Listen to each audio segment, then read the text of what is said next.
Приветствую всех, меня зовут Раиса Зубарева, я представитель движения «За независимость Саха», и вы на канале этого движения.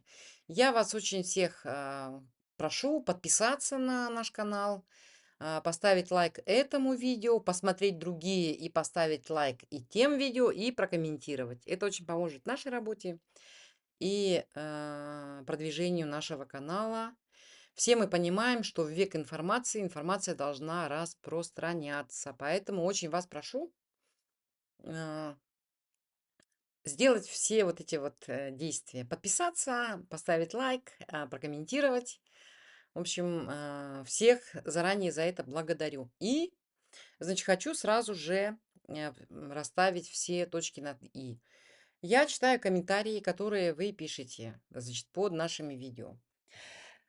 А, Я хочу сказать, очень много хейта, к сожалению, да. Люди обсуждают все, что угодно, кроме темы. Конечно, очень много, и спасибо вам за это, за то, что вы пишете свое личное видение на тот или иной вопрос.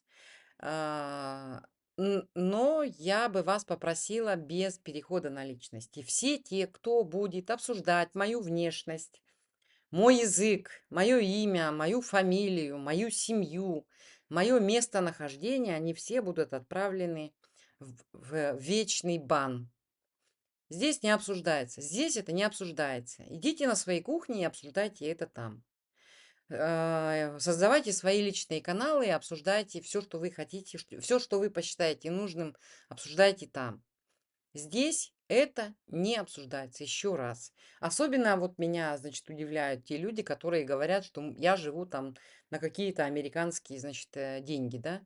Вы видели, я хочу у них спросить, вы видели факт передачи мне американских денег?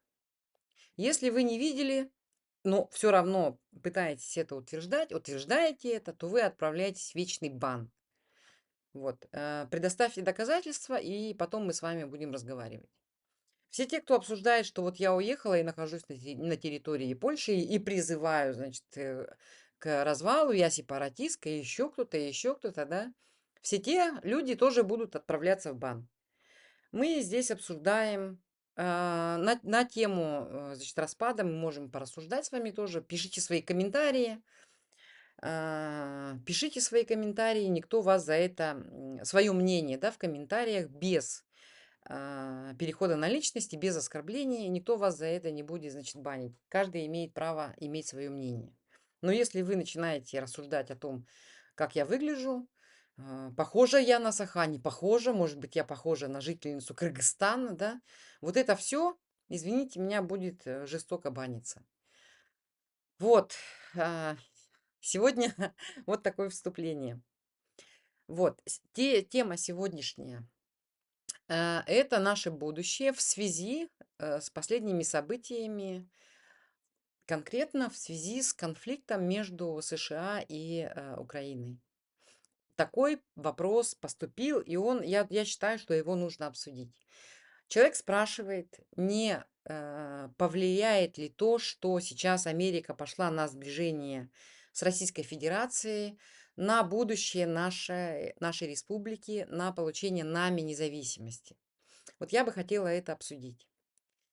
Как вы можете понять, те, кто следит, да, за тем, за мною, да, что я говорю, как я выступаю, на какие темы я говорю, да, вы можете понять, что я, в принципе, такие конфликты большие геополитические не обсуждаю. Там, где есть две конкретные противоборствующие стороны, я не принимаю ничью позицию. Помните, был большой конфликт значит, появились две стороны, за и против, в конфликте между Израилем, значит, и Палестиной. Я не принимала ничью сторону. Я понимаю, что, в принципе, это не мое дело, да, я не могу это обсуждать. Меня интересует то, что происходит внутри республики. Вот, меня не интересует то, что происходит за десятки тысяч километров от моей республики. Но вот этот вот конфликт между Трампом и Зеленским, а, он как бы все равно может косвенно коснуться и нашей республики. Люди за это переживают, люди этого боятся, да, что мы не получим поддержки от Соединенных Штатов Америки, если они начнут поддерживать Россию. Вот. Поскольку я вообще никогда не высказывалась, я и на эту тему не хотела высказываться, да. Но раз вопрос поступил, я бы хотела сказать свое личное мнение, как я вижу этот конфликт. Сразу скажу, что мне очень неприятно смотреть. Я не трампист. Я вообще не знаю американскую кухню, американскую политику, да. Я не республиканец, не демократ, да. Я не причисляю себя ни к одной из сторон. Я не живу в Америке, да, вы понимаете? Поэтому мне на самом деле все равно, кого они выберут. Это их президент, это их решение, да, американцев, людей, которые живут, которые имеют гражданство американское. Они сами решают, да. Но поскольку от поставок, еще раз, да, поскольку от поставок, значит, американского вооружения зависит исход войны между Россией и Украиной, а, наверное, мне стоит все-таки по этому поводу высказаться. Мне глубоко, значит, непонятно, неприятно даже, да, скажем так, почему люди массово начинают, значит, ругать Трампа. Давайте, ну да, он говорит всякие разные не очень хорошие вещи, не очень, на мой взгляд, продуманные, да, не скажу, что глупые, там, не буду оскорблять, да, не продуманные. Ну, это, вы знаете, такое так внесение, он напоминает мне, я уже кому-то говорила, Джокера, да, человека, который вносит хаос в вот эту размеренную, в в это теплое болото, да, струя какой-то холодной воды. Вот такой холодный контрастный душ. Кому как угодно, кто как хочет, так и, значит, принимайте вот эти мои слова. Давайте посмотрим, что было 3 года ну, я вот смотрю, да, при Байдене, и что произошло за 2 недели после того, как вступил в должность Трамп. 3 года у нас на территории европейского государства, на территории Европы, а Украина это Европа, шла война. 3 года гибли люди, мирные жители. 3 года гибли военные, которые защищают свою родину от оккупантов. 3 года разрушалась инфраструктура. Опять же, я много раз повторяю, это и беженцы, люди, которые потеряли буквально все, и это не 1 миллион человек. 3 года. Когда пришел Трамп, 2 недели. 2 недели. И да, и когда вот за эти 3 года, давайте опираться на слова Зеленского, они получили 75 миллиардов долларов поддержки. 75 миллиардов долларов, да? Трамп пришел меньше месяца назад, ну месяц, да, ну ладно, месяц, да, и Украина получила 800 миллиардов долларов поддержки. Вы видите, вы слышите разницу? Вы ощущаете разницу, да? Вот давайте, как говорит мой муж прекрасный, и он в этом плане прав, как говорят другие умные люди, не судите по словам, а судите по делам. Что произошло? Вспомним, что началось все с того, что Трамп вот пообещал, что он там в течение сначала 3 дней закончит войну, потом в течение 100 дней. Ну, он понял, что это очень сложный процесс, да, посадить за стол переговоров две враждующие стороны. Посадить за стол переговоров руководителя страны, где гибнут люди, да, и с другой стороны посадить за стол переговоров диктатора. Диктатора очень хитрого, очень наглого, человека, который не остановится ни перед чем. Человека, для которого человеческая жизнь, жизнь миллионов его сограждан – ничто. очень беспринципного, очень, ну, такого, знаете, людоеда, да, это очень сложно. Это очень сложно. И поэтому, значит, они сначала отодвинули этот срок на 100 дней, да, а потом начался этот конфликт. Приехал Джей Ди Венс, как вы знаете, на Мюнхенскую конференцию. И в своем выступлении он сказал буквально следующее. Мы перестаем, значит, финансировать войну бесплатно. Теперь Европа должна сама отвечать за то, что происходит на ее территории. Европа должна была остановить эту войну еще 3 года назад, но она ничего не сделала. Буквально он сказал так, да. Вы ничего не сделали, более того, вы спонсировали эту войну, покупая у России газ.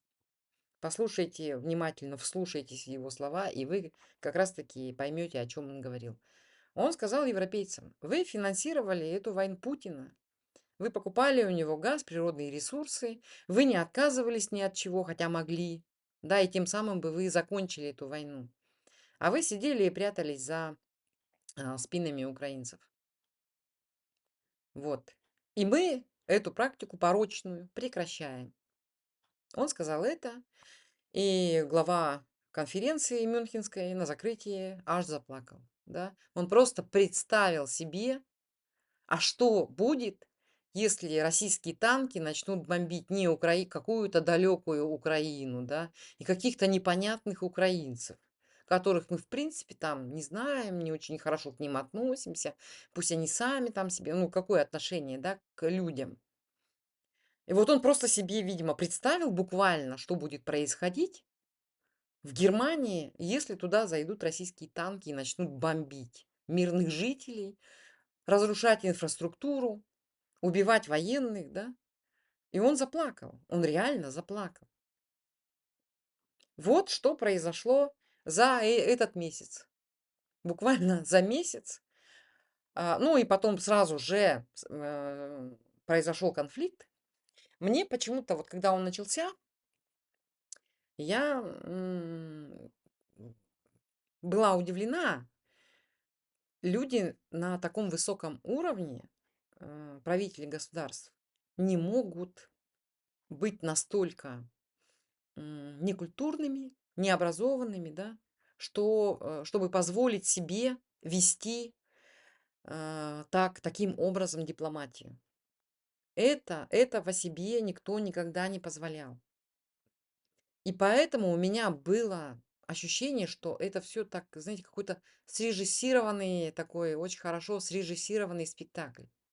И потом мы должны понимать, что у Трампа очень хорошие, скорее всего, политологи, которые ему должны были расписать все, значит, планы, ну, то есть все, любое развитие событий, любое, да, они должны были вот сесть, скорее всего, они так и сделали, сели и составили план, если мы пойдем вот по этому пути, что будет, да. Просто как на шахматной доске они всю эту партию разыграли. Вот, и, скорее всего, у них есть план, как Трампу добиться, как Соединенным Штатам Америки добиться того, чтобы два человека, чтобы прекратить войну. Не знаю, как сядут они за стол переговоров или нет, Путин с Зеленским, я не знаю. Но прекратить войну, надавив на одного и на второго, я думаю, что у них такой план, у них такие планы запасные А, Б, С есть. Вот. И это было очень похоже на такой вот спектакль внутренний, на такой договорняк, извините меня за такое выражение, да, между Трампом и Зеленским. А, Вы знаете, я, во-первых, не видела. Кто-нибудь видел из вас вот эти соглашения по редкоземельным металлам? Я этого соглашения не видела. Никаких сливов не было в информационное пространство. Никаких, вообще не было никаких сливов. Сам документ покажите вообще, существует он в природе или нет. Или это просто вот что-то из области, знаете, одна бабка сказала, да, что есть такой документ. говорить можно, да, вот все что угодно. Предоставьте доказательства. Нету их, я не видела лично, да, может быть, вы видели.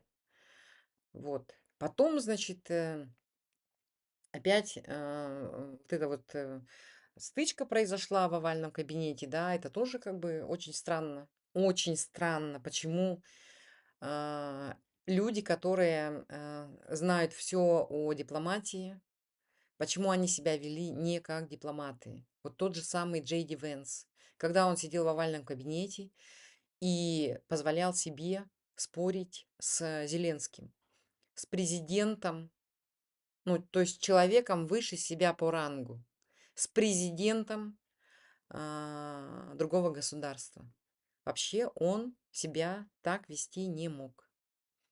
Поэтому у меня было такое ощущение, что все это срежиссировано. Все это запланировано заранее. Вот. Никакого соглашения, конечно же, мне кажется, там нет. Вот. И они таким образом... А для чего они это сделали, да, я вам сейчас скажу. На мой взгляд, это было сделано для того, чтобы заставить Европу наконец-то взять ответственность на себя. Взять на себя ответственность за свою безопасность. И они, судя по всему, если это так, да, то, ну, и если даже это был, как говорят, кто-то говорит, что это был план Зеленского, да, потому что он первую половину, значит, пресс-конференции он молчал, и только говорят, что он решился на, значит, на этот конфликт в самом конце, решился. Он, видимо, сидел, молчал и думал, вступать, не вступать, взвешивал все за и против, а потом уже пошел ва-банк, да. Может быть и так, но в любом случае они добились своего. Они добились своего. Европа зашевелилась. Они, значит, сразу после того, как Зеленский уехал из США, они встретились. Была сейчас вот большая встреча, насколько мы знаем, да. И 800 миллиардов долларов они передают Украине. Плюс Англия и, скорее всего, Англия, Великобритания и, скорее всего, Франция будут направлять свой военный контингент в Украину. Наш премьер-министр Туск заявил, конечно же, о том, что значит, никаких военных он не будет отправлять в Украину, но я могу предполагать, что это просто слова, потому что в этом году будут выборы президента. И мы знаем, что идет при поддержке Туска, идет, значит, президент, и здесь Рафал Часковский, это вот президент Варшавы, вот, он идет, значит, от демократов, значит, при поддержке Туска. Поэтому сейчас, конечно же, для того, чтобы успокоить народ, для того, чтобы народ не взбунтовался против и, значит, не показал, значит, свое отношение к помощи Украине на выборах, да, они будут говорить о том, что ни один человек, ни один военный не отправится в Украину. Но на самом деле все 3 года военные всех стран воюют в Украине.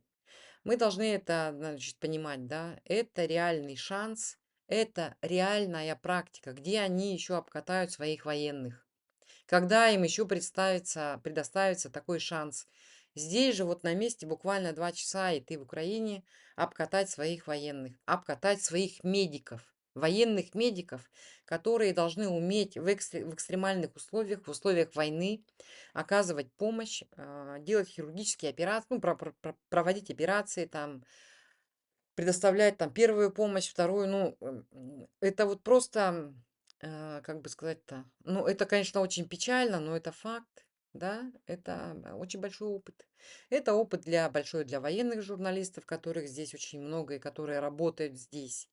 И это опыт для высшего офицерского состава любой армии. Они смотрят, они наблюдают, они, может быть, какие-то, ну, сами учатся, да, в реальных боевых, действиях. В режиме реального времени они этому обучаются. Вот. Ну и сами, конечно же, военные. И, ну, тут, значит, я вам скажу, что а, печально, конечно, так говорить, но, значит, грех вот этой ситуации для военных, да, для того, чтобы обучить своих военных любому государству не воспользоваться. Поэтому негласно, скорее всего, они здесь все есть. Вот, и они будут. Они будут учиться, пока война будет продолжаться. Вот, значит, вот мое такое отношение. И вот, еще раз говорю, что нужно смотреть по делам. Говорить они могут все что угодно, ругать они друг друга могут всяко разно называть, да. Потом они могут отказываться от своих слов. Мы прекрасно это видели, когда Трамп сказал, значит, назвал диктатором, Зеленского диктатором без выборов, а потом, когда его спросили, до сих пор ли он считает Зеленского диктатором без выборов, он сказал, неужели я это говорил? Ну, то есть отказаться от своих слов им ничего не будет стоить. Поэтому они вот говорят одно, да, а делают они, нужно смотреть совершенно другие вещи. И то, что они делают, то, что делает сейчас Соединенные Штаты в отношении Европы и в отношении Украины, помощи Украины, я предполагаю, что это пойдет только всем на пользу. Другой, еще один, да, момент. Лидеры демократических стран а, всегда друг с другом договорятся, несмотря на любые конфликты между собой. Соединенные Штаты Америки, они не оставят Украину. Они не прекратили поставки, они их приостановили, может быть, и вот то, что давалось в час по чайной ложке, они приостановили, и теперь опять они, значит, якобы добились, значит, согласия Зеленского, значит, извинения от Зеленского, да, и, в общем, опять возобновили, да. Ну, это вот такая игра. Кто вам сказал, что они вообще что-то прекратили? Сказать они могут одно, а делать они могут другое. Единственное, что вот они сказали, Трамп поступает вообще очень мудро, когда он говорит, мы вам не будем давать бесплатно, да, он говорит это Европе и Украине, и он говорит, мы вам это продадим, мы вам не запрещаем ничего, ну, как бы не прекращаем, но это будет теперь не бесплатно, а это будет за деньги. И это очень хорошо влияет на его внутреннюю политику. Это будут дополнительные деньги, да, для жителей Соединенных Штатов Америки. Это будут дополнительные деньги. Потом он говорит, мы вам не запрещаем, если вы хотите купить, а у вас нет денег, это вот в отношении Украины, да, берите у нас в долг, в кредит. Мы вам откроем кредитную линию. Вы у нас покупаете. И это опять же Америка, значит, first, да, как он говорит, да, это опять же деньги, которые будут вливаться в экономику Соединенных Штатов. Разве это плохо? Каждый правитель избранный, да, должен прежде всего заботиться о своем народе, а потом уже обо всем остальном. Правда же, да? Соединенные Штаты так далеко от Украины, что они, в принципе, да, могут смотреть на этот конфликт как на какой-то дальний конфликт, в котором они совершенно имеют право не принимать никакого участия. И тем не менее, они помогают. Они не отказываются, по крайней мере, да. Платно, бесплатно, но отказа от помощи Украине не прозвучало. Ни разу, вам скажу, да. То, что они сейчас, это уже, это фигня, на это даже внимание обращать нельзя, не надо, то, что они там приостановили. Ну, пригрозили, а где бумаги? Где бумаги, что они остановили все поставки? Ну, нет, их нет, этих бумаг. Значит, это все болтовня. Да, еще раз говорю, еще раз повторю, слова умных людей, смотрим на действия, на дела. Дальше, значит, да, отношения Трампа и Путина, отношения США и Российской Федерации. Что происходит? Опять одни слова. Что мы видим в реальности? Я вам скажу, в реальности мы ничего не видим. Между ними ничего не происходит от слова совсем. Одни слова, одни слова. Трамп сказал одно, Путин сказал другое. Значит, министр иностранных дел США сказал одно, министр иностранных дел России сказал другое. В общем, одни слова. И даже их встреча, значит, в Саудовской Аравии, которая происходила, она ни к чему не привела. Это была абсолютно провальная встреча. Никто ни о чем не договорился. Они даже не определили дату встречи Трампа и Путина. Не говоря уже о том, что они не договорились о том, чтобы посадить Зеленского и Путина за стол переговоров. Вообще ничего не происходит. Вокруг одни слова, никаких действий. Так, значит, продолжаем. У меня выключилась камера. Я продолжаю. Вот, по поводу того, что, значит, Путин с Трампом сближаются. Еще раз повторю, что нету никаких прямых доказательств, да, того, что Путин и Трамп сближаются. Поэтому мне очень совсем непонятно, что происходит с людьми, которые... Сейчас еще раз поправлю камеру. Так вот, да. Поэтому мне, значит, не очень понятно, что происходит с людьми, которые сейчас очень много постят, и очень даже неприятно это наблюдать, да, постят целующегося Трампа с Путиным, постят, что, значит, Трампа Путина называют его, да. Но давайте вспомним, а, когда Соединенные Штаты Америки помогали России, в каких конфликтах они вмешивались, да? Когда они вообще вмешивались в военные конфликты между Россией и другими странами? Кто-нибудь может вспомнить, кроме, ну вот последней, да, Второй мировой войны? Соединенные Штаты Америки никогда не вмешивались в конфликты, в которых участвует Российская Федерация. Ни во внутренние, ни во внешние. А, Значит, Соединенные Штаты Америки не принимали участия в развале, распаде Советского Союза. Они, это была внутренняя, значит, внутренний конфликт, да, скажем так, внутреннее дело Советского Союза.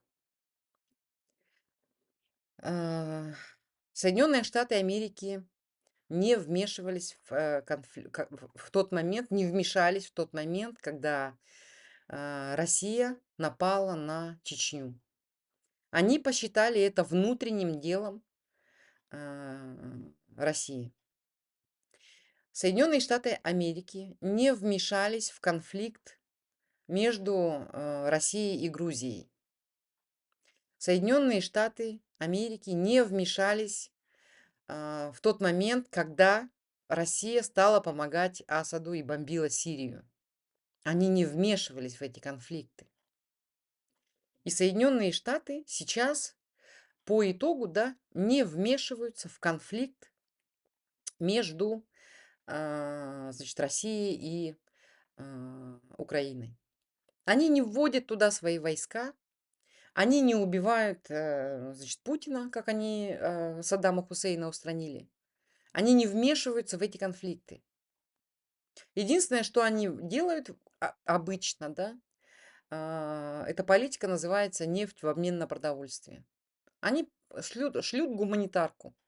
Они шлют гуманитарку за то, чтобы там страны им поставляли нефть и другие природные ископаемые. Все. Единственное, что делают Соединенные Штаты. Это не говорит о том, что они как-то симпатизируют Российской Федерации. Это просто не их дело. Они считают так. Вот. Поэтому и даже в этой ситуации я думаю, что когда произойдет распад, да, когда произойдет распад Российской Федерации, Соединенные Штаты вмешиваться во внутренние дела Российской Федерации не станут. Единственное, что, может быть, встанет вопрос о ядерном оружии, да, о том, что хранится, что останется в тех республиках, где находится этот вот ядерный арсенал. Но, по-моему, кроме Татарстана, если я не ошибаюсь, да, в Казани есть, и в Иркутской области есть, да. Все остальное, весь остальной арсенал находится в центре России. Поэтому такого вопроса тоже не встанет. Они будут наблюдать сначала, да, за тем, что происходит. Будут ли они поддерживать? Нет, они поддерживать никого не будут. Они не будут поддерживать ни Россию, саму Российскую Федерацию, ни национальные республики, которые заявят о своем выходе из состава Российской Федерации. Они никого поддерживать не будут. Максимум, что они смогут, это вот чисто бизнес, да? Бизнес, ничего личного. Вот такой циничный подход. У них всегда такой подход был, и сейчас мы видим, что Трамп ту же самую циничную бизнес-политику ведет с Украиной и с Европой, да? Но, может быть, это и правильно. Может быть, Европа и должна, ну, и это правильно. Не может быть, а точно это правильно. Европа должна наконец-таки озаботиться. Да? Другой вопрос, выдержит ли она. Другой вопрос, если она сократит свои, если Европа начнет сокращать ради того, чтобы помогать Украине, начнет сокращать свои, значит, социальные программы, это может вызвать рост недовольства внутри Европы. И к власти тогда могут прийти, они уже сейчас о себе вовсю заявляют, ультраправые политические силы. Например, вот то, что в Германии происходит, вот это вот альтернатива для Германии, да, то, что происходит в Венгрии, вот, тогда могут прийти, да, к власти такие ультраправые, такого фашистского толка силы. Если Европа не выдержит, если она затянет настолько туго свои пояса, да, заставит свое население, то это им грозит.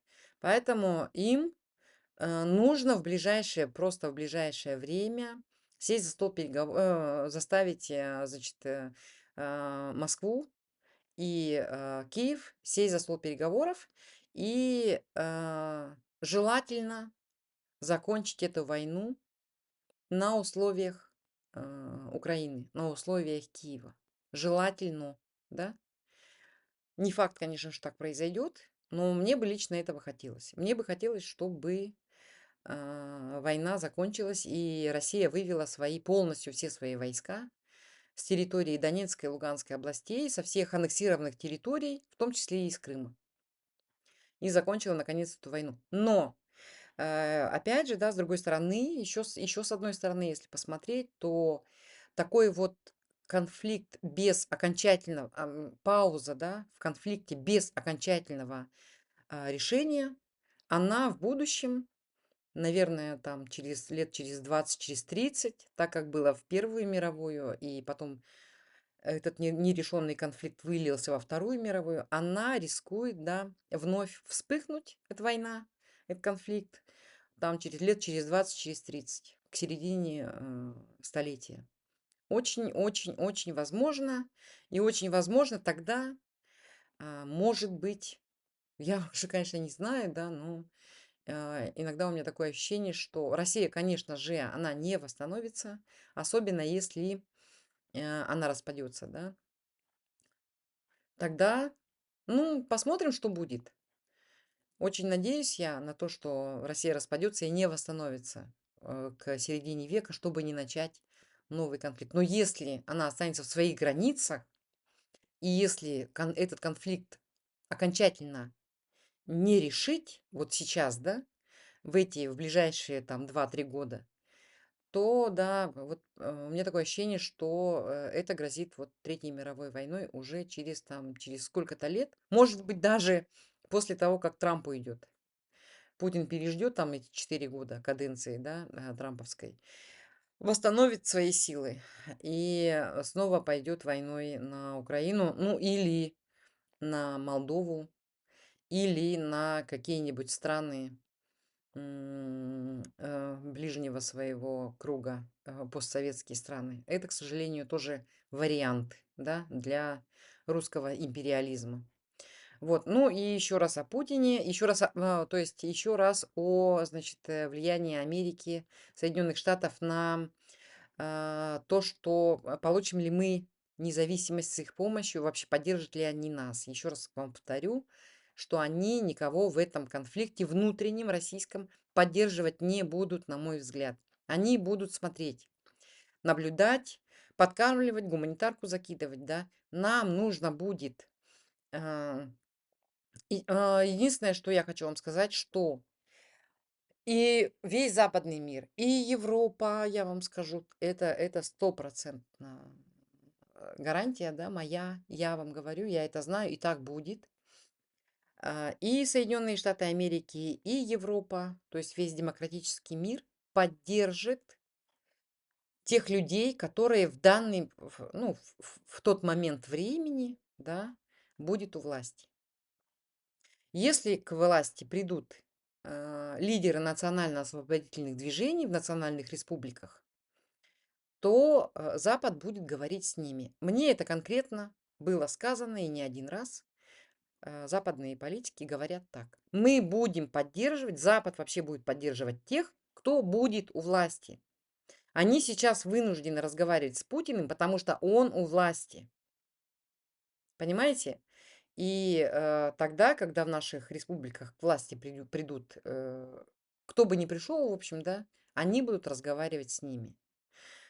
Вот, поэтому а так они поддерживать, конечно, не будут, но потом нам нужно будет договариваться с лидерами западных стран. Скорее всего, это тоже будут какие-то кредиты, какие-то деньги от Международного валютного фонда на развитие, на восстановление нашего государства нового, да, наших новых государств. Вот эти деньги нужно будет искать, и я думаю, что с этим проблем вообще может не возникнуть, если мы предоставим им очень такие, конечно же, не в плане нефть на продовольствие, да, но очень выгодные для них и для нас условия. Тогда мы эти деньги на развитие получим, и тогда мы, когда мы, значит, отделимся от Российской Федерации, сильно не пострадаем.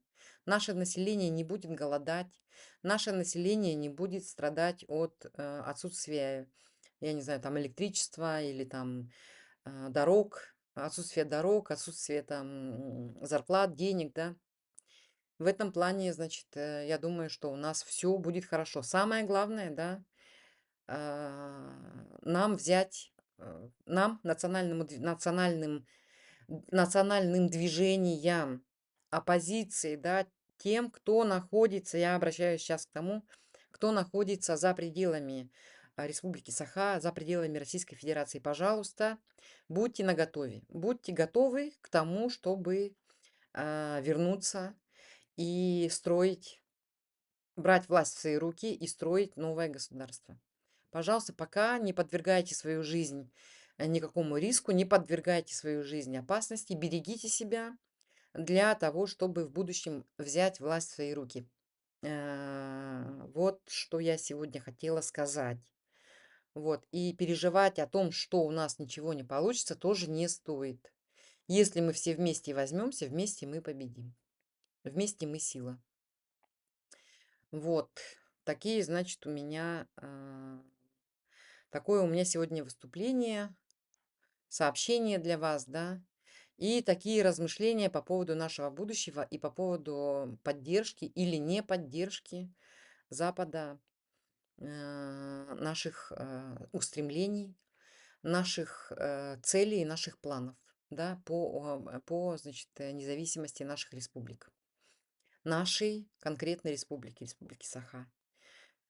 Вот, поэтому отчаиваться не стоит.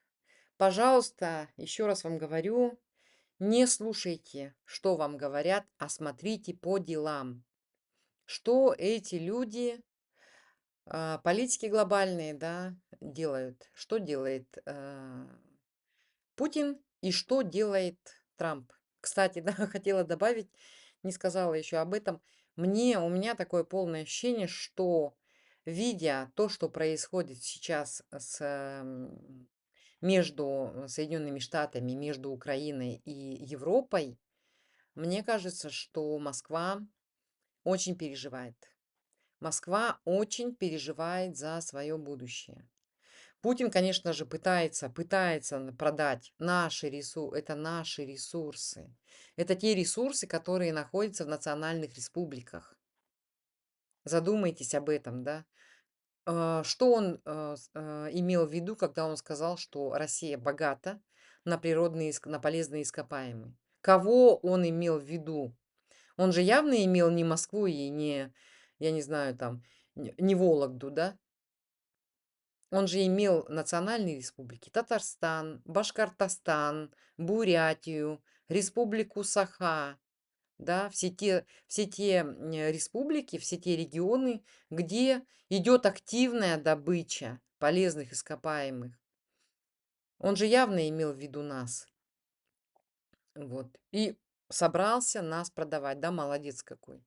То, значит, он, думаете тоже, да, то, значит, он 20 лет кричал, что Америка наш враг, что Америка хочет захватить наши ресурсы, а теперь он сам на блюде несет им наши ресурсы.